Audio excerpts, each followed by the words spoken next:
Commercial paper, again commercial paper is the instrument of money market.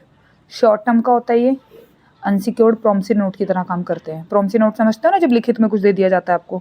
Negotiable हो सकता है ये, ट्रांसफरेबल हो सकता है, किसी को दे सकते हैं। इंडोर्समेंट हो जाती है। इंडोर्समेंट क्या होती है, जैसे ए एंड बी है और ए ने बी के बिहाफ पे सी को, या बी ने ए के बिहाफ पे सी को पेमेंट कर दी, ठीक है। जैसे ए ने बी को करनी थी और बी ने सी को करनी थी, ठीक है।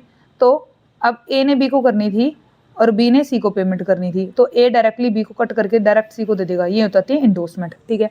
फिक्स्ड मैच्योरिटी होती है 15 डेज से 1 ईयर तक की। इशूड किए जाते हैं डिस्काउंट पे, जैसे 10,000 का है 9700 का दे दिया और पेमेंट के टाइम आपको 10,000 मिल गई, ठीक है।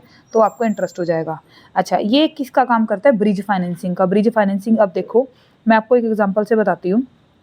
जैसे कंपनी है, कंपनी को क्या चाहिए, लॉन्ग टर्म फाइनेंस चाहिए, तो वो क्या करेगा, कैपिटल मार्केट में जाएगा, मतलब प्राइमरी और सेकेंडरी मार्केट में वो जाएगा, ठीक है।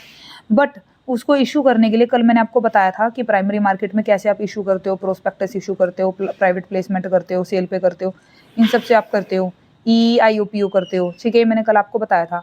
तो इसमें क्या होता है, आपकी फ्लोटेशन कॉस्ट आती है। फ्लोटेशन कॉस्ट मतलब आपको जैसे ब्रोकरेज पे करनी पड़ेगी कमीशन की, ठीक है।